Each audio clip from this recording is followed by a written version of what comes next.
What if everything you were taught about one of the most important events in American history was only part of the truth? What if the story felt noble, comforting, even heroic, but quietly rewrote what really happened? This is the story of what many historians now call America's biggest historical lie, the myth of the lost cause. In the years after the American Civil War, the United States was broken. More than 600,000 were dead. Cities were destroyed, families were torn apart. But in the defeated South, something deeper remained: humiliation. The Confederacy hadn't just lost a war, it had lost its entire belief system.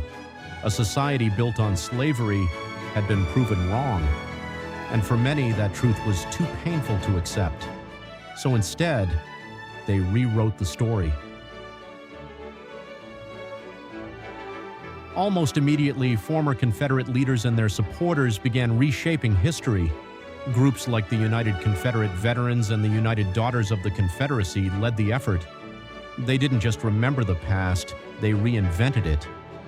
In their version, the Confederacy wasn't fighting for slavery, it was fighting for states' rights, for freedom, for honor.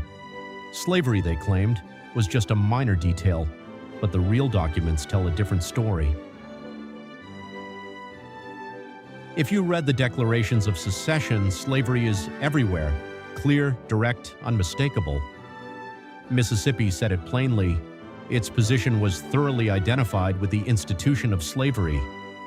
And Alexander Stephens, the Confederacy's vice president, openly declared that their new nation was built on racial inequality and the permanence of slavery. There was no confusion then, but over time, that clarity disappeared. By the early 1900s, the lost cause had taken over. The Civil War was no longer about slavery. It became a tragic story of brother fighting brother, two sides, both noble, both justified. And Confederate leaders like Robert E. Lee were transformed into legends, honorable, reluctant, heroic. A man of duty, not a defender of slavery. But that version left something out. He was leading armies fighting to preserve a system built on human bondage.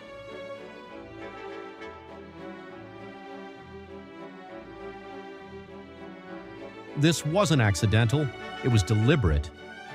During Reconstruction, freed African Americans began gaining power. They voted, held office, helped shape governments. For a brief moment, a more equal America seemed possible, but that threatened the old order, so the story changed. Again. The lost cause became more than a memory, it became a weapon. Textbooks were rewritten. Children were taught a softer version of history. Monuments to Confederate leaders rose across the South, not right after the war, but decades later, at the exact moment segregation was rising. These monuments stood alongside the rise of Jim Crow laws, a system designed to enforce racial hierarchy, and the myth helped justify it. If the Confederacy had been noble, maybe the system it defended wasn't so wrong. Then came Hollywood. In 1915, The Birth of a Nation reshaped how millions saw history. It portrayed Black Americans as dangerous and unfit for freedom, and the Ku Klux Klan as heroes. It was a massive success, even shown at the White House. But then, in 1939, Gone with the Wind painted the Old South as something almost magical. Elegant plantations, noble families, a world that never really existed, and millions believed it. Because stories like these don't just entertain, they teach. For generations, this was the history people learned, and once a story becomes part of identity, it becomes very hard to question. But historians kept digging. They went back to the original records, letters, speeches, documents, and the truth became undeniable. Slavery wasn't a side issue, it was the central cause. They also uncovered voices long ignored, those of enslaved people. Real stories, stories of violence, separation, control, a reality completely erased from the myth. Today, the debate continues over monuments, over textbooks, over how history should be told.